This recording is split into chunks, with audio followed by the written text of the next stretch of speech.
that's a lot to ask. So as long as you're posting once a day, you're good. But you don't want to post 1 week and then not post for 2 weeks because people aren't going to see. You're not going to come up in their feed. So you want to be consistent.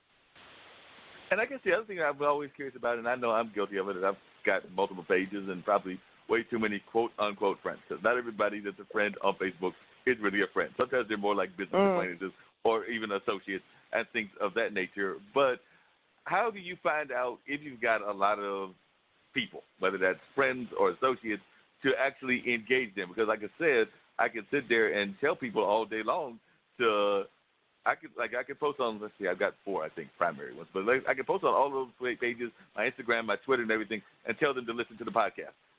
That's supposed to be 30,000, 40,000 listeners. Now, I'm lucky if I get maybe 100 or so of those to actually listen. So what kind of ways do you suggest to actually get people engaged into what you're doing, whether that's this thing that we're doing here, the podcast, or whether that's a business? Because a lot of times you can find the people plentiful, but it's a matter of actually how to get them to actually be engaged in what you're doing and to actually have some sort of give and take. 'Cause even when I've signed up for these kind of like review things, you know, I can sit there and tell them to review it, but I don't know if they're going to review on Apple Podcast or on Google Play, which we're on, without me like basically twisting their arms.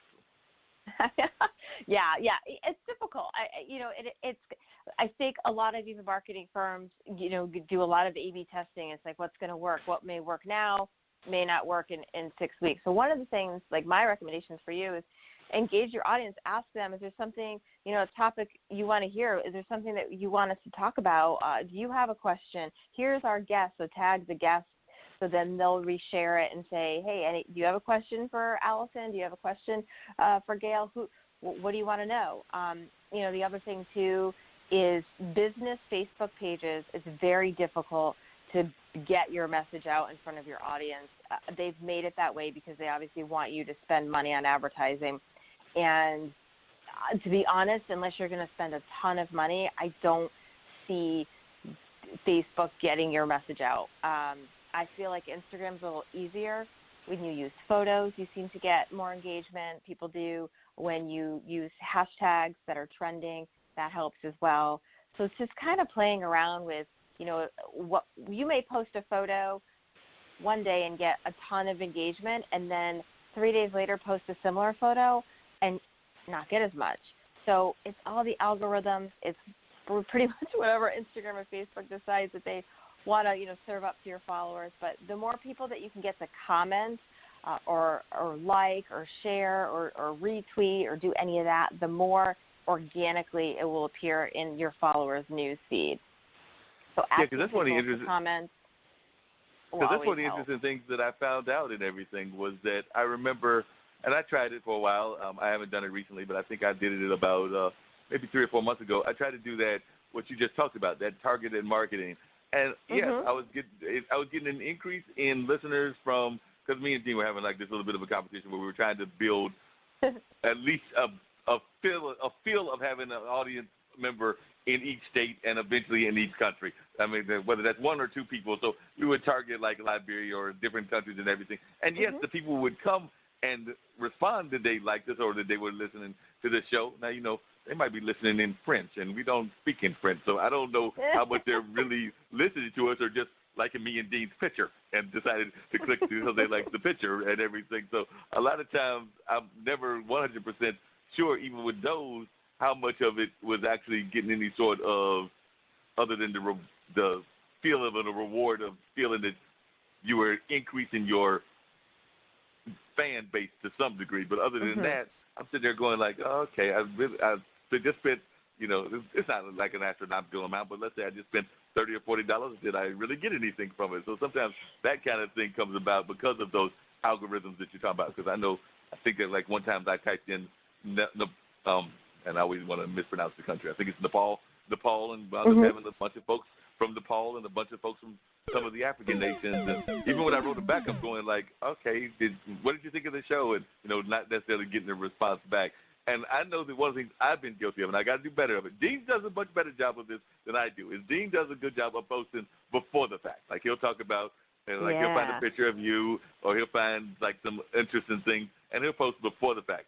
I'm the one that posted after the fact. So like I will later on this evening, if not tomorrow morning, but it'll probably be this evening, go and find some what do you call them, like a cover photo of yourself or something like that. Find it and paste it on my Instagram, tag you, and then it'll be like, we just interviewed Allison. She was an amazing guest, talked about some great PR tactics and things of that nature.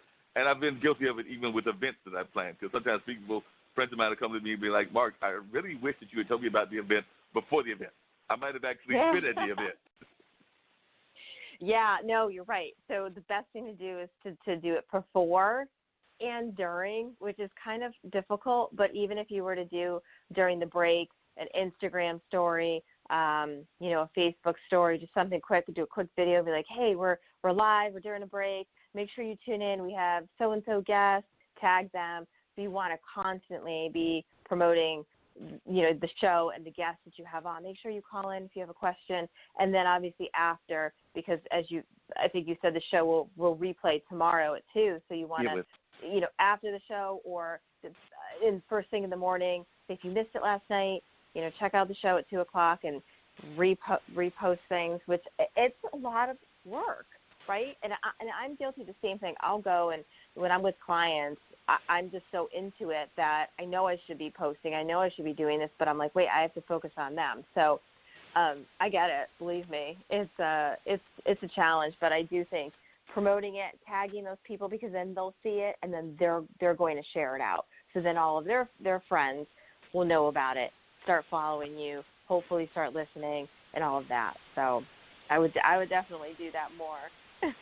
Yep, you got to do more of that. Now, is there any sort of ideal clients? I know you're in Massachusetts, but you have national clients.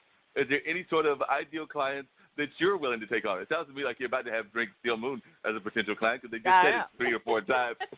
But are there any other sort of ideal clients that you are looking at in terms of like folks that if they're listening might be in and wanting to get somebody on PR that fit into your brand? Because I know, if you're doing PR, you can do different kinds of PR.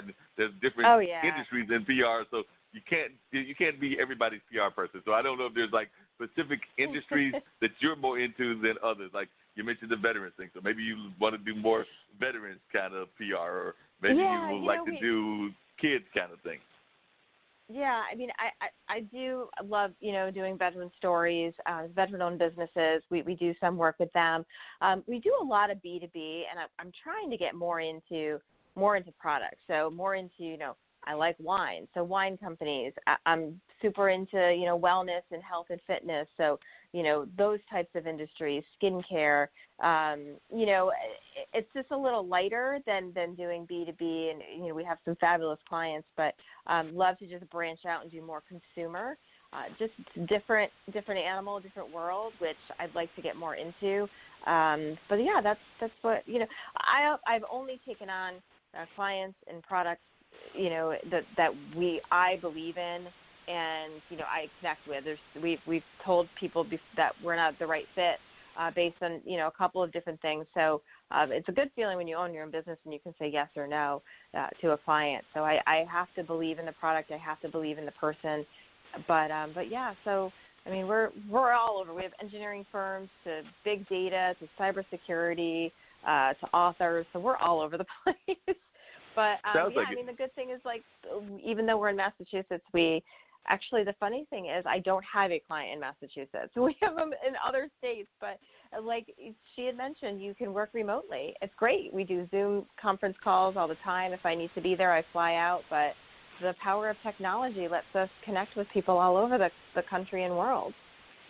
Yeah, definitely. Now you've mentioned this term a couple of times, and I think I remember what it is. But for our listeners that don't, what exactly is B2B again?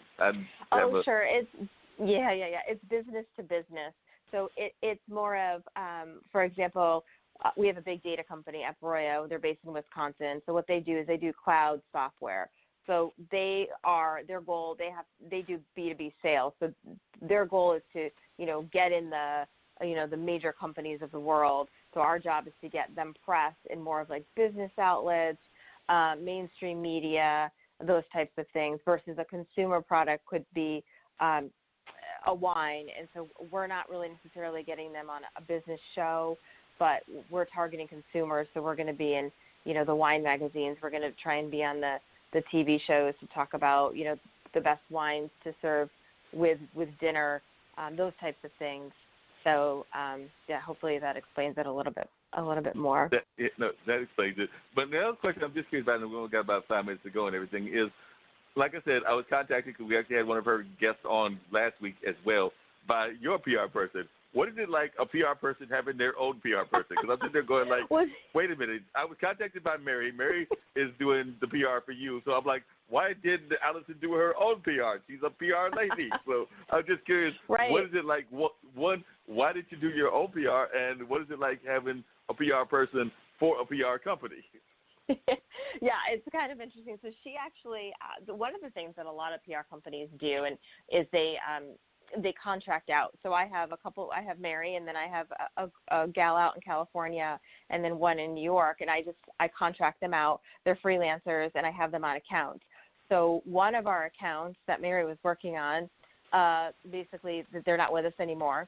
So I said, well, Mary, if you have time, can you pitch me? Because I'm the worst at pitching myself because I have no time. But I know I need to get out there more, obviously. And so she's like, yeah, let me see what I can get you. So she pitched me and had success, obviously. So it was weird, definitely. But it's good because, again, I'm focused on my clients. So I always feel bad taking time away and trying to pitch myself. But if I don't do that, then I'm not going to get my message out. And, I always think, what do I tell my clients? And I should be doing exactly what I tell my clients. But you don't know how that goes. So.